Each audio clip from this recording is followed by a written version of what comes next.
Hello, it's Sarah the Gallifreyan Ravenclaw. So, as the title of the video undoubtedly says, I went to the December 2022 Wales Comic Con in Telford, which isn't in Wales, but um, I'd never really wanted to go to a Comic Con before. I'm not really sure why. I think part of it's the sort of idea it's a geek fest, and I didn't really want to admit that I fell into that category. And also, probably when I was younger, it's sort of meeting the actors admits that the programme's not real, so I probably didn't want to do it because of that. But I'd been watching, as you know if you watch the channel, a lot of Who's There, a Doctor Who podcast, and Troy and Crispy both told their stories about going to cons, and I went, I think I should give one a try. And so I looked up, and it was Wales Comic Con was only a few weeks away at the time, and I went, oh well, I'll give it a try. I was a bit, do I buy tickets right now or do I think about it? And so I basically looked up train tickets, and once I worked out I could get there pretty easily and pretty quickly, I went, I'm just going to buy them both simultaneously. And it was a bit of an impulse buy, but I went, I'm not going to buy anything else, I'm not going to pre-order autographs, I'm not going to book any photos, I'll just go see what it's about, and if I might get some autographs depending on some cues. Because the big name was Christopher Eccleston, but I guessed correctly. His queue was going to be 100 miles long the entire day. But I checked the thing, and him and the Torchwood two, Eve Miles and Gareth David Lloyd, who are Gwen and Yanto, were both also only going to be there on the Saturday. So I thought, well, Saturday's the Doctor Who day, if you like. So I'll go then. The other Doctor Who names were Gemma Redgrave, who's Kate Stewart, and then lots of classic ones with Peter Davison, Sylvester McCoy, Sophie Aldred and Janet Fielding. But I haven't really seen classics, so I wasn't too concerned about them, because I thought I won't really appreciate it because I've literally seen them only really Empower the Doctor and a few online clips. So once I booked the tickets, I had to decide what to wear, and I went, I don't really have any cosplay stuff. I have my Jodie t-shirt that you've seen plenty of times, and I do have her Sonic, and, well, no hair dye required. So I thought I'll just find some dark blue trousers that are the right shade. They were close enough. And then I just put a jacket over the top, and once I was on the train, no one could even tell. So I went very casual that until I took the police off. Once we got there, you couldn't actually tell I was wearing a cosplay, as I had the Sonic in my pocket. But one of the reasons I was a bit unsure was it was quite far away, but I'm quite used to long train journeys. I commuted to and from uni plenty of times, but I didn't really have anyone to go with.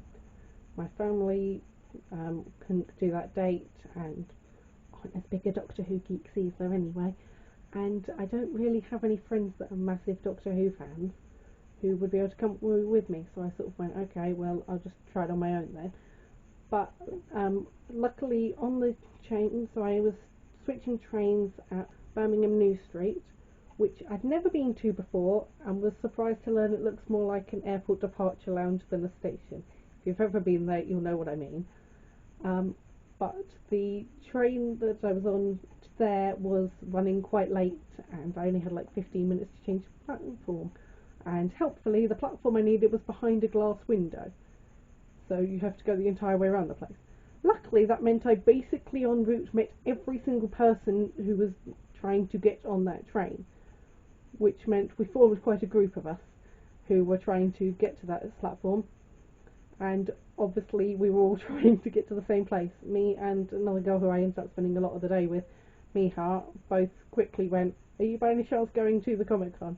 And she was in a Gwen cosplay, which I hadn't admittedly noticed while we were running around, and I was wearing this, you can't really see, Jodie t-shirt, but I had a jacket on so you couldn't even see that, so we did both assume we were going there. And then after almost getting on a train to Liverpool, we did manage to get on the train to Telford, and we were sitting there having a conversation about Torchwood, and basically everyone on the train was going to the Comic Con. So there were a number of conversations about Doctor Who and stuff going on then, including I had to teach one woman how to say Shooty Gatwa, because she couldn't, she was just going, Eric from Sex Education, I can't say his name. Yeah, so we kind of gathered the group of us trying to find our way to the same platform. And then me and Miha were so busy running around trying to find the platform because we had so few minutes, and then almost getting on a train to Liverpool, we just sort of jumped on and they just went, "Is this to Telford?" And the guy just went, "No, it's to Liverpool." And we just went, "Ah, get off." "Oh, we want the one down the other end, okay." And got on there, and then we sat down and sort of did the same thing, going, "Is this to Telford?" And someone was like, "Yeah." I went, "Phew." We sat down and I went, "Hi, I'm Sarah." It was like we took like 10 minutes together at that point, but we were running around Birmingham station so much we hadn't even had a chance to think about that. We'd got as far as, "You're going to the Comic Con, right?" But that was as far as we'd got in actually introducing ourselves. But yeah, as most of that train were going to the con, we sort of went, okay, well, we don't have the issue of trying to find it anymore. We can just stick with this group. Didn't work in practice. I pretty much as soon as we got out the station, we lost them. Me and Miha were talking, and there was another older guy with us who vaguely knew where he was going. So we partly stuck with him, partly went by the logic of follow anyone in any sort of Doctor Who outfit. There was a guy who we agreed was dressed as David Tennant. We couldn't agree 10 or 14, but we agreed he was dressed as David Tennant. So we followed him for a bit, and then quite a few ace jackets. As I mentioned, she was going to be there. So we ended up following one, and then they stopped, and we sort of just went up to them and just went, "Which way is it then?" And they went, "Oh, it's down there." Yeah, so on the way in, we were actually in a queue for about half an hour, 40 minutes, something like that. But me and Michal were just sort of looking around at everyone's outfits and commenting on all the things, and I sort of went, "It's not something you do in normal life, otherwise people were like, oh, you're being rude." It's like, oh no, we could just sort of go, "Oh, look at their outfit," and go, "That's not actually weird." And I suppose that's sort of the thing, the whole con. Like, I just had random conversations with people when we were queuing up for stuff, so the pair behind us queuing for the Eccleston talk we had a good chat with.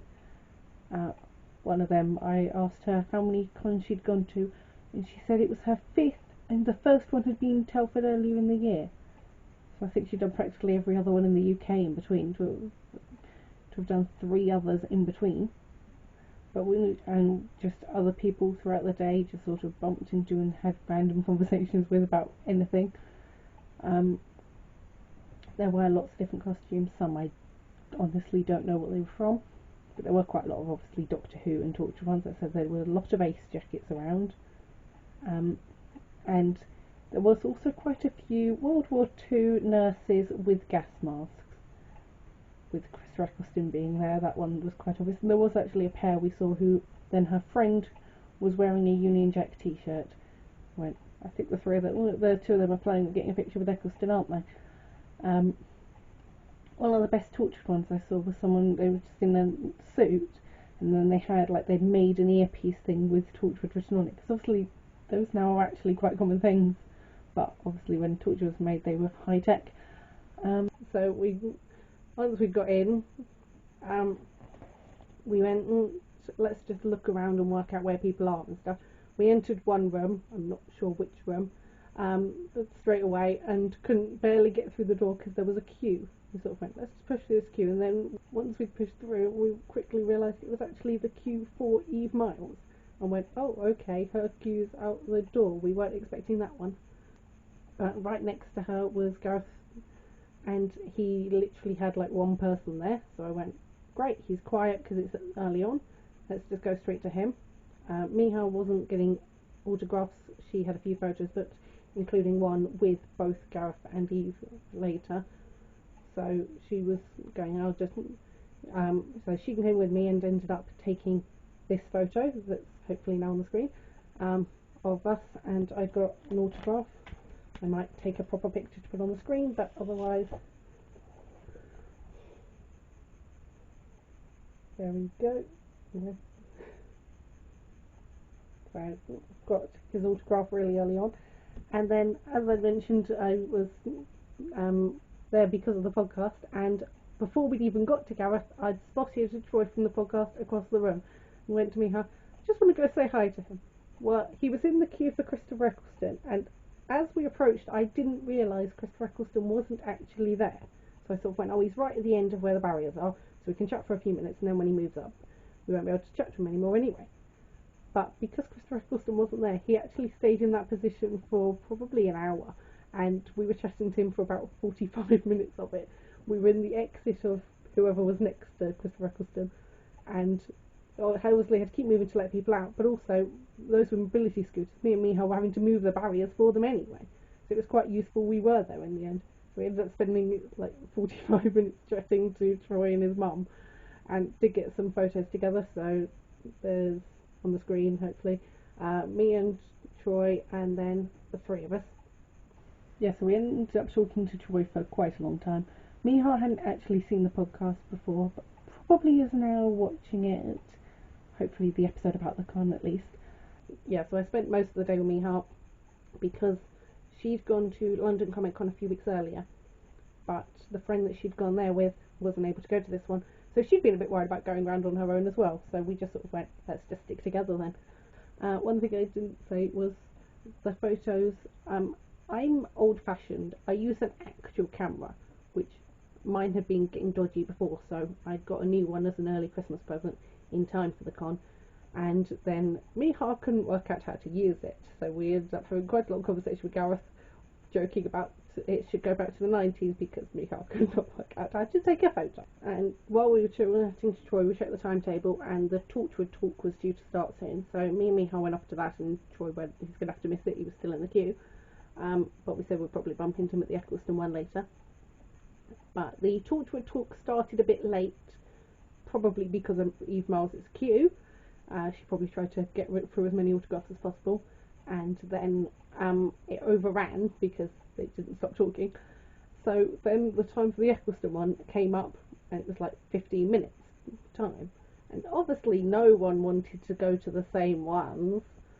So the entire, there was about 100 seats in the place where they were doing it, the stage. I've got pictures, hopefully on the screen. And then there must have been at least another 100 people standing up behind them. I was standing up for most of it, and then someone left, probably to join the queue for the Eccleston one. So I stole their seat. So there were at least 200 people there. There had been the issue of when we'd been trying to find the stage, we'd found the right stage, and then being told by the security there that actually they'd swapped the stages. And we realised once we got to the stage where the Torchwood talk was, that was probably because they'd realised they'd just put their biggest name, Christopher Eccleston, on that stage. So they swapped it to put him on the bigger one. But it was too small for the Torchwood talk. I don't know about any of the others, because it was just sort of a stage and a few chairs in the corner of a hall, which wasn't really suitable for a talk. And I was told by some of the others that actually above the place where the Eccleston one was, there was a bigger one that was about twice the capacity. So I think the smarter decision would have been get rid of the one in the hall entirely and move that upstairs. Then they wouldn't have needed to swap them in the first place. So a few organisational issues. If anyone who works at the con happens to be watching this, that's what you should have done, and maybe do that next time. I can't be the only person who said that, especially once I get to the later bit. So the Torchwood talk, they, as I said, it was obviously Eve Miles and Gareth David Lloyd, and they were being interviewed by, I can't remember his name now, a Welsh comedian, so it was very Welsh stage, and lots of the questions that people asked were actually about Big Finish, and Gareth proved he's a bigger geek on the Torchwood episodes and stuff, because like Eve was trying to say about one of the Big Finish stories she'd done and couldn't remember the name of it. She was like, the one I did with Kai, and who can remember the name, and someone in the audience shouted it out, but Gareth had put his hand up as well, so he proved he certainly knew.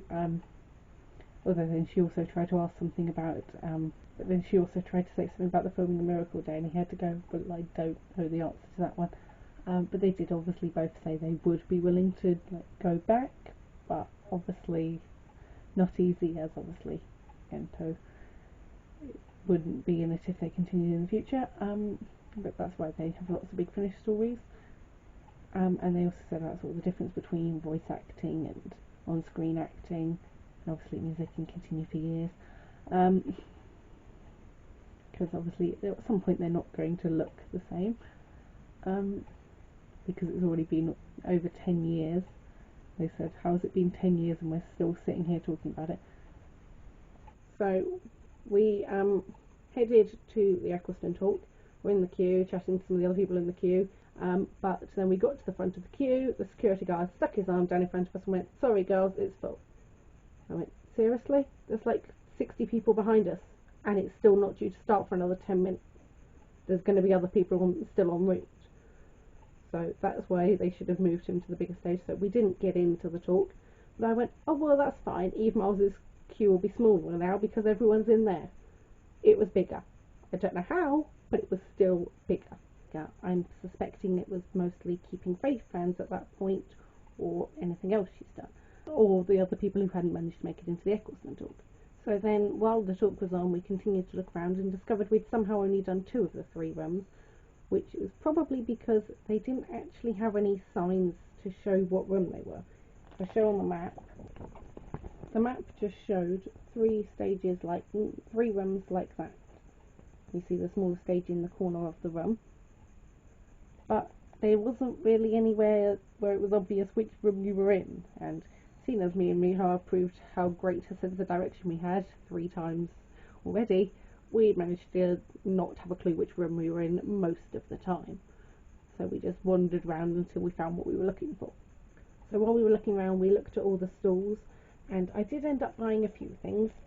So I got a TARDIS necklace, which I was actually wearing for most of the rest of the day. It doesn't have a door. It's 4 walls. There's no door. You can't get into the TARDIS. And there was this guy who did these like comic books. I think he does actual Doctor Who comic books. He was selling these prints. I bought this one of, can't put it in the camera, all the Doctors, well, up to Jodie, although technically obviously Tennant's there, being a Ghostbusters team, and there's even a ghostly canine in the corner, and that ghost looks suspiciously like an adipose, which I thought was quite fun. He did have ones of like each series. I think the first one we spotted on his thing was series 5, because it had like the Van Gogh painting of the TARDIS exploding with Matt Smith's Doctor and his companions in front of it. So he had ones like that for each series, but I thought I'd get a multi-Doctor one, and the Ghostbusters one's quite fun. I also got some Harry Potter stuff as well as Doctor Who stuff, including a Ravenclaw's diadem necklace. I was going around the whole time looking for Ravenclaw stuff, but making sure it had an eagle on it, which isn't easy to find, let's be honest. Any Ravenclaw who's tried to do that is aware of that problem. I was looking at every single piece of Ravenclaw merch in the entire place and constantly saying wrong to it. Miha was just laughing at me, going around going wrong, wrong, wrong, wrong, wrong. But I found one thing in the entire building that actually had the right Ravenclaw logo on. There's this little placemat with, it's got a section of the book. I haven't worked out exactly which book. It's about Trelawney's classroom. It's saying about how hot it is in there. So it's during the heat wave. I can't remember which book that is. But it has the correct Ravenclaw logo in the corner. They had other things on that stool which all had a raven, but they did have one thing with an eagle, and I congratulated the people. I said, "You're the only people in this entire place with a Ravenclaw eagle on it." So we stopped for lunch at this point because we realised it was like 3 o'clock in the afternoon and we hadn't actually had any lunch. We both bought packed lunches. And so we were having our lunches, and I went, "Oh, I haven't seen Gemma Redgrave when we've been in that area. Maybe she cancelled last minute." So we headed back to the Doctor Who area, and I went, "Nope, I'm just blind. There she is. Maybe she had been on her lunch break earlier, or I just hadn't spotted her because I'm blind." So we went up to her because she only had like 2 people, and by now they'd added a thing at the table of a price for an autograph, a photo, or both. So I ended up actually paying for the combo one. So I got the autograph. I chose this nice picture that had the Brigadier in the background as well, a sort of ghostly figure. There was one where they were actually like in the photo together, so it was like a family photo, which confused me because I didn't think she was actually cast until after the actor of the Brigadier had died. So if anyone knows if that photo was genuinely taken with the 2 of them in the room or is a very clever Photoshop, I'd be interested to know. And then I said I'd got the combo, so I also took this photo with her, that's hopefully on the screen. Again, Miha had to work out how to use my camera. And Miha actually bought an autograph as well. she hadn't been planning on getting any, but she went, oh well, I'll get one as well while we're here. So then we were looking at the time going, the photo shoot with Eve has started now, and then in between was the one with Gareth, before Gareth had his own lot, and obviously I said Miha had one booked with both of them, so we had to be wary of the time for that. But I went, well, she's not there, and there's already half a dozen people queuing for her, despite the fact she's not due back for nearly an hour, including Troy. And I went, well, if I'm going to get an autograph from her, I've got to join that queue now, otherwise it's going to be out the building again.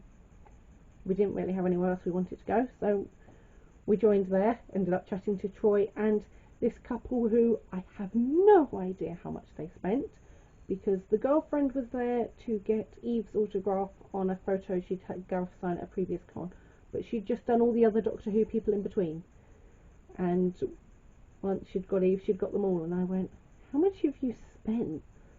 Her boyfriend had gone round and got 17 other pictures that day. He got 17 autographs that day, and I just went, you're absolutely bonkers. I thought I'd spent a fortune. So I was queued up for the photo with Eve, and then we saw Gareth leave, so Miha ran off to join him because we knew he was heading to the same photo shoot she had booked. So she ran off to get her photo, and she reappeared with her print before Eve got back. So we went, oh, Eve must be back in a minute then, if she's finished all the combo photos, and you managed to get your print since. So within a few minutes Eve was back and was doing her autographs. So Troy was getting his photo with her signed, so he'd got in the queue pretty quickly.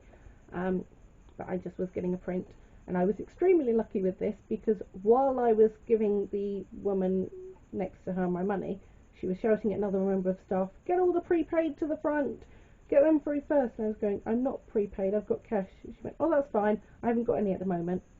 Well, by the time Eve had signed my picture, there were about 50 of them. So if the person behind me hadn't prepaid, they were probably there for another half an hour. So I was very lucky with that one.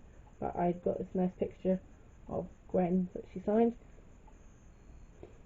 So me and Miha decided we'd seen the whole place, we were happy we'd seen everything. So we checked our trains and were both somehow booked on the same return train. I'd gone on and tried to book an open return, and then, as usual, being done over, and they booked me a specific train for the return. The transfer to that station was open, but the longer journey after that wasn't, which is very helpful. And Miha had done exactly the same thing, and she hadn't realised, so it was a good thing I mentioned it. We had about an hour and a half until our trains. We went, well, dinner. I said I was just going to look for a McDonald's or Burger King or something, and we'd pass through this massive shopping centre to get there, so I said there's got to be one in there somewhere. So we left the con and were Google mapping it, and en route managed to bump into Troy also looking for McDonald's. So we ended up looking for it together, and then he stopped with his mum to take this photo outside this Christmas decoration thing that was up in the shopping centre, so we went in ahead. Well, by the time he followed, we had sat down with our food. Not quite sure why it takes 10 minutes to take a photo with a Christmas decoration, but so we'd nearly finished eating by the time he sat down with his food. But this employee, because he was in very obvious cosplay, had come over and was chatting to them about the con, because he was really annoyed he had to work the whole weekend and had managed to also be working the previous year. And the previous year, apparently, it's gone round the con that there was this guy working in McDonald's who was really annoyed he couldn't be there. So people had, bought him stuff. So he was looking at all of Troy's photos, and so we went over and joined in and showed him our autographs, and were chatting about it. There's a really funny thing of, I said I had my Sonic, and Troy was in Jodie cosplay, so also had his. And then at one point we just heard a Sonic, and me, Troy, his mum, Miha, and the employee all went, Sonic, who's got a Sonic? And there was a girl also with the Jodie Sonic. Then all three of us were holding them up in the air, pressing it. Mine's actually got a flat battery right now, but... And the girl was also wearing a fez, so he borrowed it and was parading around McDonald's going, I've got a fez. So we were a bit... So McDonald's was interesting with that employee.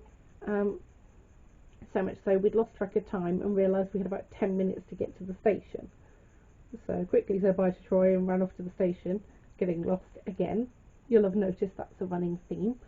But we did manage to find the station. We got there 1 minute before the train was due to see on the board that it was delayed by 10 minutes. Then there was a channel announcement saying if you were going to Wolverhampton, which is where our transfer was, to get this bus outside. So we headed out to the bus, and then the bus was full, and so we went back into the station because they only sent a single-decker rail replacement bus, and it wasn't enough for everyone. Like, the station didn't know it was going to be busier that week. But when we got back, I went, there's a guy standing on the edge of the platform. I recognise that silhouette. So I sort of muttered to Miha, don't look right now, but isn't that Christopher Eccleston? She sort of turned and went, it could be. So I went over to this other guy who was on the platform who was in full Jodie cosplay, and I'd seen around the corner earlier. So I went, isn't that Christopher Eccleston over there? He went, yeah, we said that. And so we just sort of went, okay, he's getting the same train as us back.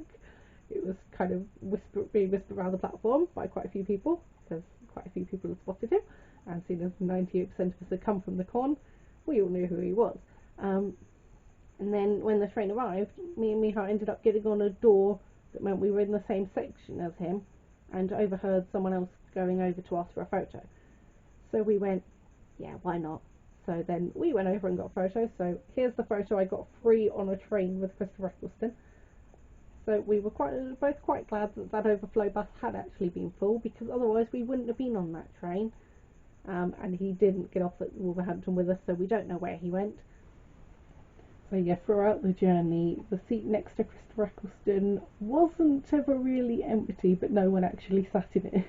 It was just constantly people going, and then just as we were getting off, we were standing sort of in the doorway waiting to get off, and another girl was standing near us and just sort of really shouting loudly went, is that Christopher Eccleston? And just like half the train burst out laughing, because by then so many of us had got pictures with him. And so then, like, for the last little bit of the journey before the train stopped, she went over to sort of apologise for the fact she'd shouted that and have a quick chat with him. She probably got a picture as well, but it was sort of, somehow she'd missed it. I thought it had gone the whole way down the train by that point, but somehow she was right next to it and hadn't, right next to the right section, and hadn't actually realised until she was getting off. She just sort of spotted him and shouted it really loudly. So when I got back, I was telling my mum all the stuff I'd been doing, showing her all my pictures, and then my dad came in and sort of went, so did you have fun? And she went, oh yeah, she spent half the day with the guy from the podcast. Now, not quite what I did. Yes, I bumped into him a few times, and I, at the beginning, spent ages talking to him. I didn't spend half the day with him, but that's the way it got repeated. So I don't think she's right, but maybe you agree. So I hope you enjoyed hearing about my day. Sorry it's been a bit all over the place. Didn't really know what to show first. If you haven't gone to a con, I do recommend them. I enjoyed more the actual talking to other fans rather than all the meeting, which is probably odd, but I have lots of those sort of geeky conversations in YouTube comment sections and on Quora and all sorts, because none of my family are very good for those.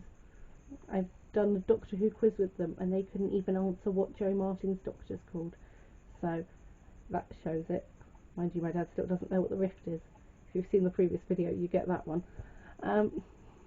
So if you haven't gone to a Comic Con, I do recommend it. I am going to keep an eye on who's going to some of the others, and probably talk to Miha and see if she's going to some others, because London's easier geographically, but I've heard some stories about the organisation of that, so slightly more tempted to wait for the next Telford one again, even though that's a longer train journey. But I say I don't mind long train journeys. I did 3-hour commutes to and from uni for 3 years, so I'm quite used to long train journeys. So I hope you've enjoyed my rambling nonsense. Sorry it's a bit all over the place. I had a lot of stuff to show and didn't really know what order to do it in. And sorry about the camera setup as well. I know it's been a bit all over the place. If you can't tell, the camera's died a few times, and so I've had to rearrange it a few times. So sorry if it's quite obvious. But thanks for watching. I am trying to do more regular updates, but at the moment you can tell I don't have a proper setup. So I'm trying to work on that, and then once I've got a proper setup I'll probably do more regular videos. But see you next time. Bye.